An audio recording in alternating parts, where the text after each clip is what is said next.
বৌদি, আমাদের কিছু টাকা ধার দিন না, আমরা খুব বিপদে পড়ে এখানে এসেছি। এই যে ভিখারি, আজকাল তোমরা বাড়ির মধ্যে ঢুকে ভিক্ষা করতে শুরু করে দিয়েছো। যাও এখান থেকে। না না বৌদি, আমরা ভিখারি না। আপনার স্বামী রাহুল, আমি ওনারই বন্ধু। আমরা গ্রামে থাকি, খুব বিপদে পড়ে এখানে আসা হয়েছে। আপনি দয়া করে আমাদের একটু সাহায্য করুন না। এক মিনিট, কি বললে তুমি? তুমি রাহুলের বন্ধু? নিজের চেহারাটা কখনো আয়নায় দেখেছো? শোনো, রাহুল না তোমাদের মতো মানুষদের সাথে বন্ধুত্ব করে না। যাও এখান থেকে, বিরক্ত করো না। বৌদি, আপনি একবার রাহুলকে ডাকুন না, ও আমাকে দেখলে ঠিক চিনতে পারবে। রাহুল বাড়ি, ওখানে বসো, যখন আসবে কথা বলে নিও। বৌদি, আপনার কাছে তো মোবাইল আছে, আপনি একবার ফোন করে জিজ্ঞেস করুন না যে ও কখন আসবে। শোনো, রাহুল না একটা কোম্পানির বস, তোমাদের মতো এইভাবে ভিক্ষা করে বেড়ায় না। ওর অনেক কাজ আছে, ওকে এখন ডিস্টার্ব করা যাবে না। যাও এখান থেকে। দিদি, একবার ফোন করুন না, আমাদের খুব দরকার। ঠিক আছে, দাঁড়াও।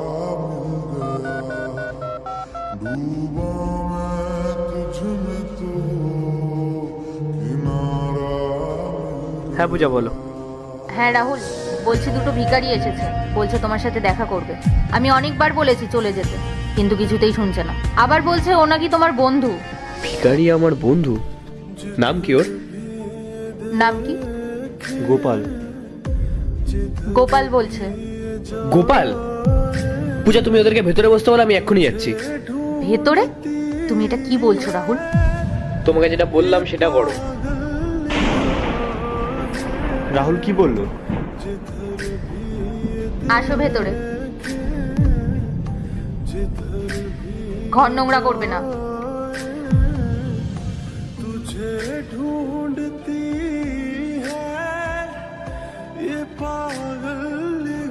ও হ্যালো, কি ব্যাপার? কি ওখানে বসছো কেন?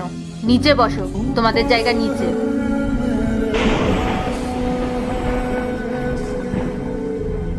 এক্ষুনি সোফাটা নোংরা করে দিত।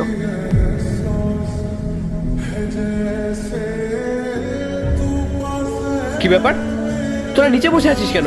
ওঠ, ওঠো বৌদি, ওঠো। আয় ভাই, বস।